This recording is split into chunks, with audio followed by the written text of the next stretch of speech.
Hey, film dorks, welcome to Frame 24, the show that, well, here's what it is, all right? You know that feeling where you're stuck on the side of the road and you got a flat tire, you got no cell service, and you were supposed to be there 2 hours ago, and you're just hoping that they had a backup plan for the rings, and your one consolation as it gets later and later is at least you've got some cake in the back? That's basically what this show is. So, I was supposed to have one of my big videos for the director series up this evening.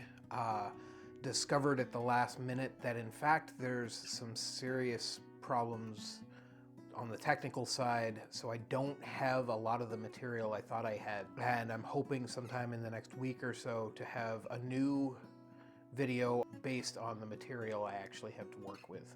But moving forward, as they say, The Neon Demon is a 2011 film directed by Nicolas Winding Refn, stars Elle Fanning, Keanu Reeves, and a slew of other people. It's an art film, horror movie, drama, light show? The film follows Elle Fanning's character, who is a 16-year-old trying to make it as a fashion model. She falls in with a group of other models who really hate her because she's so beautiful and perfect, and ultimately they murder her, they eat her, they bathe in her blood, and then they kind of sort of almost deal with the consequences. Let's start with some positives, because there are a few. The cinematography done by Natasha Breyer is really gorgeous throughout the film. They do a lot of things with colors and shadows in some of the interiors especially, and the framing is frequently very interesting. Keanu Reeves has a small part in this film, and I was surprised because this is the first time I've ever actually seen the man act, instead of just looking confused as to what he was doing on a film set. The film does a really great job of building a sense of uneasiness throughout. A nice, sustained, low-level creepiness. It's like that Kubrickian The Shining or David Lynch, things that just give you an uneasy feeling. There's an actually really cool scene towards the beginning of the movie. It's Elle Fanning's first photo shoot, and the photographer moves her into the middle of this enormous staging area that's just white wall, white floor. You can't tell where the floor stops and the wall begins, and so it's really disorienting and feels really isolating. And then he gets kind of maybe a little creepy, and you start to worry he's going to do something to her. He doesn't, but that scene just perfectly encapsulates that sense of unease because things just don't look right. Everything feels off. The problem is that there's no real reason for it to. For there to really be any sense of payoff for that unease, we kind of have to care about our characters. We have to worry about what's going to happen to them. We have to feel like something menacing is coming. And I don't think that this film sets up that sense of menace at all.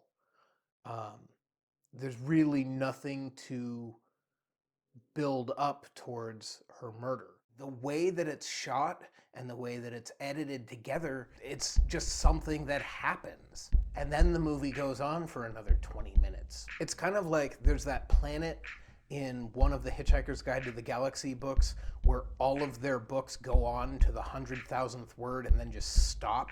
That's what the last 20 minutes of this movie are. Your main character is dead. Nobody cares that she's dead. One of the models kills herself, but nobody cares that she killed herself. It's just like no one cares about any of it. It just kind of happened. Most scenes in this movie just kind of happen, and the problem is they just kind of happen to people we don't give a shit about.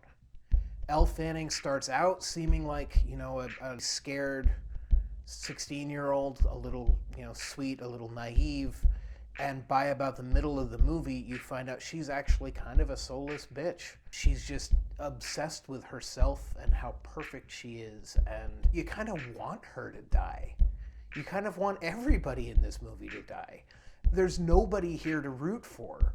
The other models are sociopaths.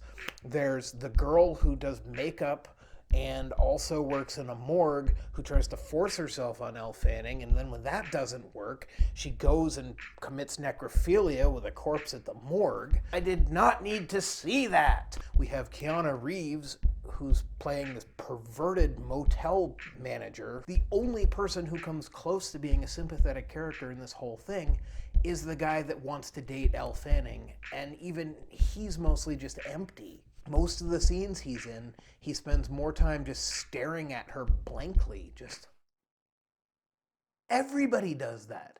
25% of this movie is just people, including Elle Fanning, including Keanu Reeves, including the boyfriend character, the other models, everyone just going for minutes at a time.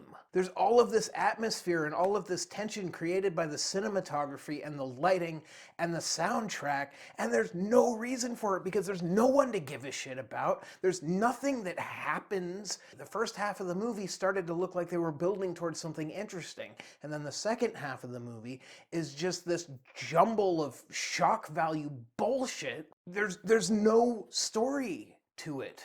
There's just random scenes of models doing their makeup and fashion shows and flashing friggin' lights and these weird visions or something that she has of herself making out with herself in these weird triangle-shaped mirrors and this flashing triangle-shaped light thingy. What does any of that mean? This is a pretty but empty, shallow movie about empty, shallow, pretty people. It's not saying anything of substance. It's just style for the sake of style. This was my first time seeing a Nicolas Winding Refn movie.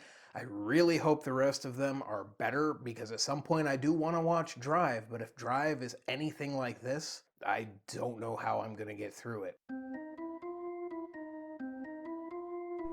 So, The Neon Demon. In all seriousness, have you guys seen this movie? What did you think of it? Let me know in the comments down below. Don't forget to like, share, and subscribe. And I will see you on the flip side.